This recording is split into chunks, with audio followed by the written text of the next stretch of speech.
All right, everybody, this will be the last time that we'll have this meeting in here because I don't remember the pin for the air condition, and obviously we're getting there's like 4 people still missing. And hi, Mike.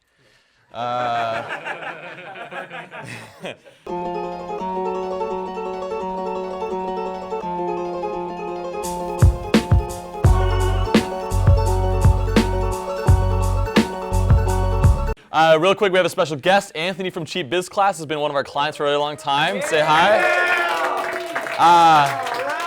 Anthony and I have been talking for a while in regards to how we came about and how we've grown to the size we are. And apparently people are happy here, and he wanted to learn as to why. It's just bagels. That's really what it is. So, want to take you guys through the regular stuff, share some other stuff, which I think is pretty cool. I have a box here of some things, or just one thing that actually I think has changed my life just recently for the better, and I want to share that with you guys. That's not what it is. Last month we basically talked about our rocks for the quarter and what we're trying to achieve. One new thing that got crossed off, and so that means that we have for the rest of the month some pretty busy initiatives that we want to get taken care of. But we have the sales to ops handoff, which is really simple right now. And obviously I'm the slowest person in the office, so this was the first one this morning that I did. And Nick came in and said it went great. And I'm like, awesome, that's perfect. So good job, guys. We still have our 1-year target that we want to focus on, just so everybody's aware of that and what we're trying to accomplish too. And what we've done extremely, I don't know why this is there, but the only thing that we're getting up probably this month and starting on and then getting quotes on is at least a sign, which I think is the most important thing. Don't worry about anything else, walls, all that kind of stuff. Not as important. But again, still the plan to work on this too. So for May, we did slightly better on the retention rate side, which was great. And we're still trending stronger and stronger. The red, again, are non-high-risk clients, and the blue is high-risk clients as well. So we're getting better on both fronts. NPS was also slightly better last month compared to April, which was great too. We lost 44,500 in May.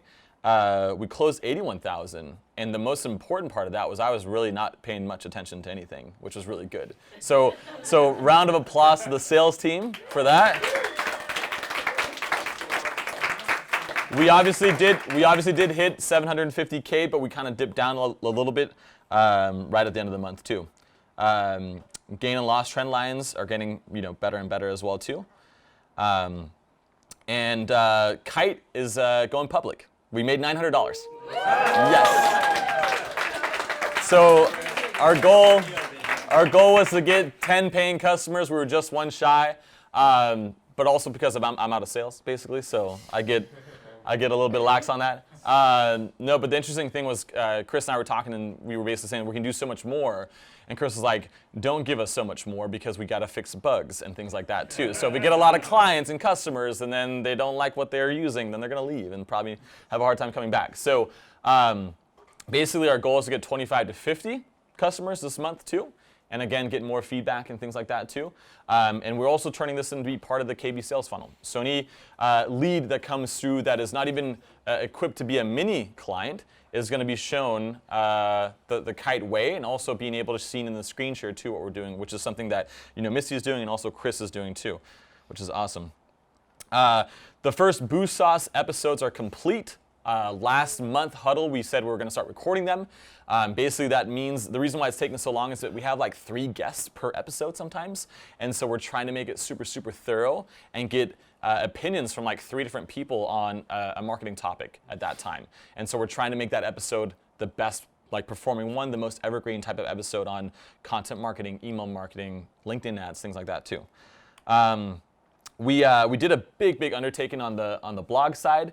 We're moving forward with something called Hub and Spoke. So we have these big hubs that are basically are going to allow us to rank in an easier way for very, very short-term searches, like just Google ads, nothing else, just Facebook ads, nothing else. And so there's a whole spider web of like the technicality and how that's set up too. And so we can show you that next month when it's actually live. We did a big push on directories and review gathering. Austin has gotten some feedback in the past too, where people are asking us, like, why are you not ranked on this site and all that kind of stuff? And the reason why is because it's pay to play. And so I was against it for a very long time because I didn't want to build anything on borrowed ground, giving the middle finger for a long time. And then basically I was like, well, there's a thing that we can do to add more juice to what we're already doing from an inbound perspective. And so now we're moving very aggressively on getting like over 50 to 100 reviews, and we already have like the first 25 done. And it's a big process because we're asking those reviews to leave reviews 3 different places, not just Google. But it's working really well so far. The SEO offering, we talked about too, you guys have gotten a heads up about, which is really cool too. Hearst has transitioned from AM into sales. I stole your thunder, I'm sorry. This is for you. But because it's under like the brand team. And then Chris has been trained and now working leads too. So Chris is the other Chris, not this Chris, just so you guys know. Chris 2. Yeah, Chris 2. Matt number 7, just kidding. So we're going to launch our first hub and spoke. We're going to go directory platforms. We're going to be live with the sponsorships, so lead volume will increase. We are planning to have our first 10 episodes done of Boost Sauce, so we're going to launch one every single week and have that buffer so that we're not caught with not having an episode ready to go live. The outbound playbook, which is on me, which is part of our rock for the quarter in regards to getting net new leads that have not been on our website or anything like that too, is something we're working on. So there you go. Do you want to take it from here? Do you want to hold it? Sure. So, little housekeeping things on the operations side. PII law compliance is something that Aaron, I think, pointed out to us. Figuring out, actually, no, I think it was Graham. You pointed out, yeah. Aaron was the one that helped us implement it. Anyways, basically just trying to make sure we're not like revealing personal information, Google Analytics and everything. So updating our page build process to make sure we're trying to keep in compliance with certain laws. Kim, do you want to talk about motivation program? Motivation programs. Been working a lot with Cyrus, XQ, you guys know that. And you guys all know that not everybody's motivated by the same thing, and very few of you guys are motivated by money as your primary motivator, so. I just bought all these books. Wrong time. That was actually, but the link that you sent this morning. Yeah. And that article talks about it. Really. Okay, That, cool. not I didn't read that article, obviously. but continue. Well, very few people are motivated primarily by money. Yep. So being able to figure out motivation programs that work for everybody as a team, as individual teams, we've been working on that a lot. Cool. The new sales ops stand-up process, we're officially live with that. So obviously this is going to be kind of the start with it. So your guys' feedback is welcome as we look for ways to make it better and better. But so far, I appreciate all you guys, taking this on.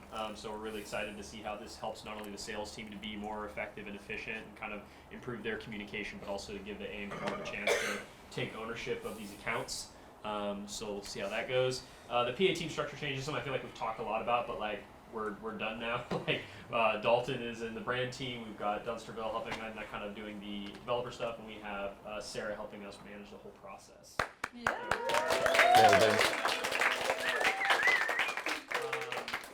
New client pricing guidelines, going over with the sales team, like the different kind of things we can do to be more flexible in our pricing, whether it be talking about things like doing a la carte pricing, changing pricing based on contract length and everything like that, just creating more flexibility for us to be able to create different kind of pricing structures that help our clients and also help us grow as well.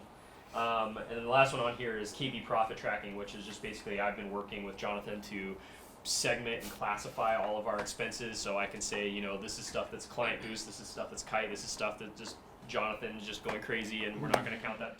I'm like, Richard, where's all our money? And then he's helping me, basically. It's all here. You spent it all. Another reason why you should not read this book, apparently. So it's a good way for us to track, the health of KlientBoost itself, and it's great that we're able to, be kind of an incubator for Kite and these other types of endeavors and things that we're doing. But this is also giving us a clear picture of the financial health of KlientBoost itself. Cool. Thank you. Fun part. So, I already mentioned a little bit in regards to what we're doing on the 28th. Obviously, if some of you guys can't make it, I'm super sorry, but no matter what date we pick, there's going to be somebody that's doing something. So hopefully you can. But I don't know what Cody and Allie. I thought I really looked through every single. Now that Allie is here for her first team huddle again, let's just welcome her back real quick. Go ahead. So basically what we're going to do is we're going to have, obviously, the swag, because we need to frame everything and have it up on the wall like we usually do. Food and massages, bartender and DJ, Dalton, I haven't talked to you yet. I hope you're not offended. Where is he? There you are. We'll figure it out. Maybe you can, maybe you can't, but I want you to have fun. Yeah. Okay, cool. All right. So, quick poll in regards to doing something else versus the scavenger hunt. And overwhelming, you guys want to do a scavenger hunt, which I thought was cool. So if you guys remember, my little hint last month was improvise, adapt, overcome. You guys know the meme from Bear Grylls. I actually want to go do like a survival trip. I literally want us all to be in a forest for like a good weekend, intense, and be like, here's a twig, that's all you have to survive, figure it out. And then whatever happens later. That proved to be a little extreme. And by the way, this is more of my new fascination with like survival stuff. So like all the stuff that I have on my Amazon wish list are like hatchets and shovels and shit like that. I don't know how to use it. No, I have not. I just want to throw myself out there and see what happens. So, yeah, exactly. Well, the first move was me deleting my Postmates app, and so now I at least make my own food at home. So doing like a watered down version of that, but still a lot of fun, is that we're gonna figure out an actual company that can help us make an actual thorough scavenger hunt around the area, not just in the office, but you basically will be a team of 4 randomly selected. Okay, so don't be upset. I see Mitch already. Yeah. What? If I end up at Bootleggers, do I win? Yes, for yourself, you do. So. Huh? Yeah.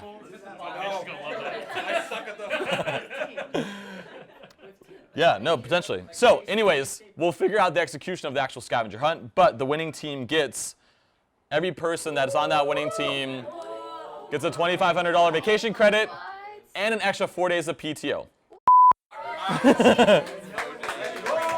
So, and basically, what will happen is that on June 28th, when we found out who the winners are, the team that gets back to the actual office first will be able to use that for a year from that date. Okay? The team has to get back at the same time, or just one has to get back? Yes. You cannot get $10,000 yourself.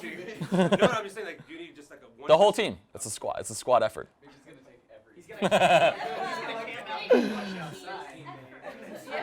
Oh.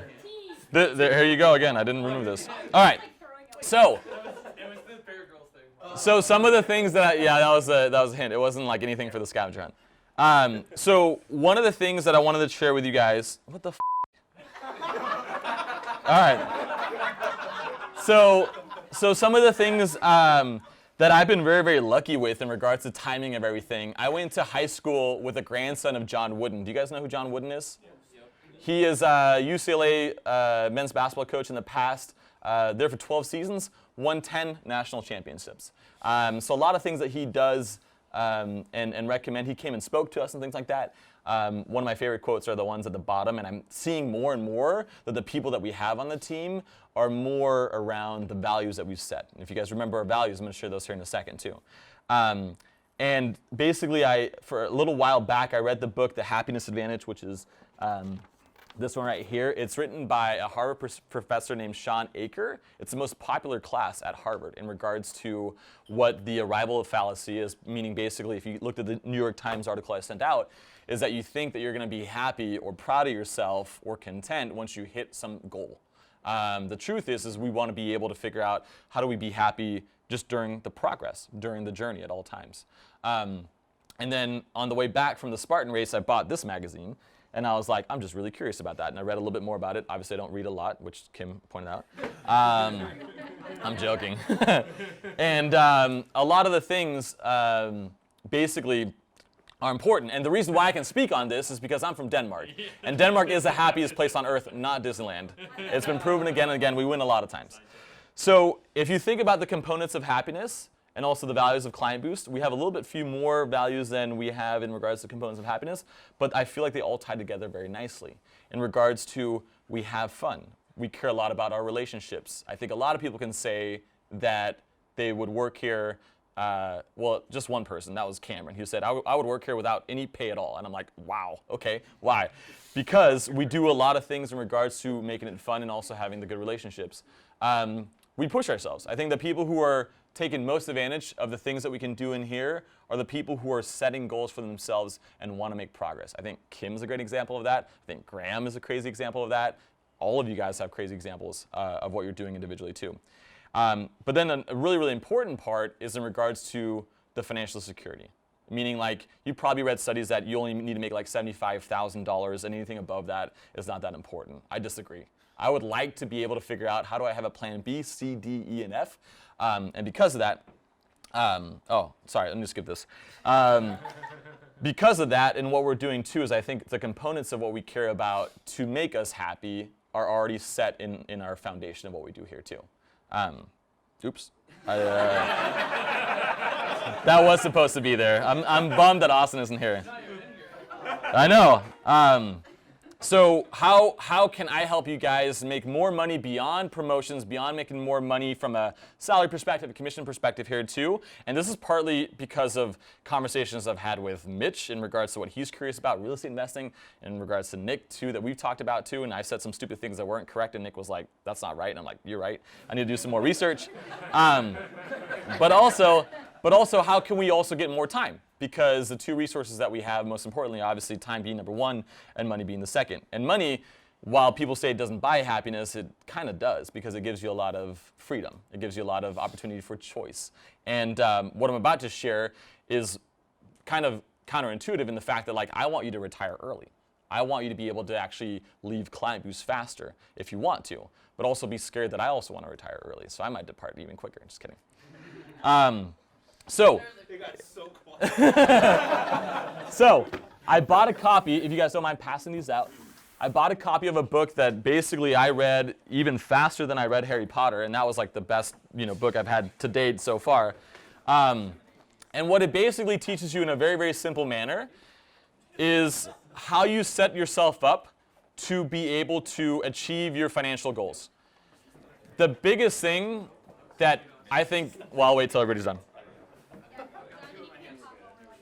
Yeah. Like everybody starts reading, it's all over.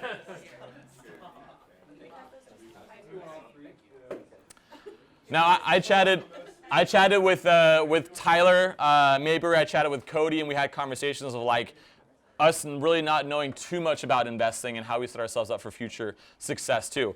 And so I think the step one to figure out how it's even possible to retire early and have financial independence is doing the math.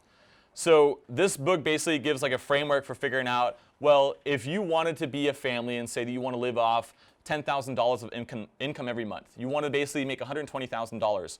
Well, to be able to do that and not have to work, you have to multiply that by 25. And I'll give you the math for a second. 25 times 120,000 is $3 million. So if you had individually saved $3 million, it would take you a long time. In 6 years, if you can stash away $500,000 a year, that's how long it would take. And you can start dividing it by half. And say in 12 years, if you put $250,000 away, you would get there really quickly. So instead, right? But this is something where you ask anybody and they're like, I don't even know. I don't even know if I have enough money to retire, or when I hit 60 or 70, does it continue to actually also grow for me? My money is working harder for me than I would myself. But then also just knowing the math from today, like where can we start setting some goals if you guys even want to? Again, just giving you the idea. The savings rate is the most important part, meaning today you basically have 3 major expenses: housing, transportation, and food. Sorry, if you're in Mirsone, you have 4, JD being the 4th. And basically you're trying to figure out is that if you can track everything you're spending beyond that, and seeing if you're spending a lot of money on coffee, Beavis, things like that, other things, how much more time does it add until you can actually retire, which is a scary part. And so what the book basically recommends is start tracking these things just over a 90-day period. Don't change anything today, but just start tracking it so you have an understanding. Then once you figure that out, what can you start cutting away? And so some of these people are extremely aggressive, meaning like they're very, very frugal. And it was kind of funny because my lease is up on my car here in July. I was telling Kim and Richard, like, I'm going to get some like beater crap, and they're like, are you sure? People at KlientBoost are gonna be like, what's wrong with the company? Like, are we losing money? And I'm like, no, I had this idea. And so even more aggressive after now reading this book, I wanna get like a $5,000 car with 100,000 miles and just drive it. Because at the end of the day, it's point A to point B. Like the actual car is nice, but it doesn't really, if it adds another 18 months to when I can actually retire, I'm not gonna wanna do it. So you can be very aggressive, you can go after, still want designer handbags. Like there's a lot of variety in the world that you live, but you just need to understand the math. That's the biggest part. The other thing too is the compound investing formula. So if you're saving $3 million all by yourself of money that you earn, it's gonna take a very long time. But if you start investing it today, it's gonna grow much quicker for you. And you can see this little chart, this is actually from your book too. So basically what it says is that if you only made on simple interest 10% back of your investments, which by the way is the historical average of the S&P 500 from an index perspective, you basically will only get 10% of 100,000, 10% of 100,000, 10% of 100,000 as the years pass. But with compounding, you're getting 10% of 110,000, 10% of 121,000, and so it grows exponentially faster. And so there's calculators out there that are also mentioned in the book where you can start messing around with these numbers too. But the most important thing again is your savings rate. So if you can cut your expenses in half, for example, obviously we're living in Orange County too, it's gonna be hard, but you can actually achieve a much faster financial independence day too. The other thing as well is on the index fund side, and this is where Guideline is super important for you guys because Guideline was chosen not just because it integrates with Gusto very easily, but it's based off of Vanguard funds. And Vanguard, John Bogle, recently passed away, was like the father of index fund investing, which if you look at Warren Buffett and what he recommends too for the average investor, it is the lowest expense ratio investments you can make in the stock market. So basically that means if somebody you try to actually if you give your money to like a mutual fund manager or somebody that actually takes money off the winnings, the math shows that they only beat the market like 7% of the times. So if you're lucky enough to get a person that handles your investments that actually is part of that 7%, well then you're gonna have to pay them like 1 to 3% of what you're actually gaining too. With index funds, it's 0.04%. And it changes, sometimes it's 0.03. So it's very low. So at $100,000 that you're investing, you're paying $40 for that, which is why it's important. So this is also why, if you can, basically max out as much as your 401ks and your Roth IRAs as well too. It's government programs that are allowing you to basically have an advantage compared to regular traditional investing. And the last part is that if you have the goal of $120,000 a year in what you want to retire based off of, you can basically have a 4% withdrawal rate. That's why it's 25 times, because 25 goes up into 100% 4 times. So you can change that, and you can say, well, if I want a 5% withdrawal rate, then I'll only need to save 20 times my living expenses, if that makes sense. So the withdrawal rate is basically calculated that 98% of the time, again, says this in the book, depending on recessions or anything of an economic downturn, you're still gonna be okay. And your money's still gonna continue to grow after you do that too. So hope you guys enjoy the book. If not, again, just a recommendation, definitely not financial advice by any means, but it's working extremely well for me, and I wanted to share that too. That's it. Thank you guys.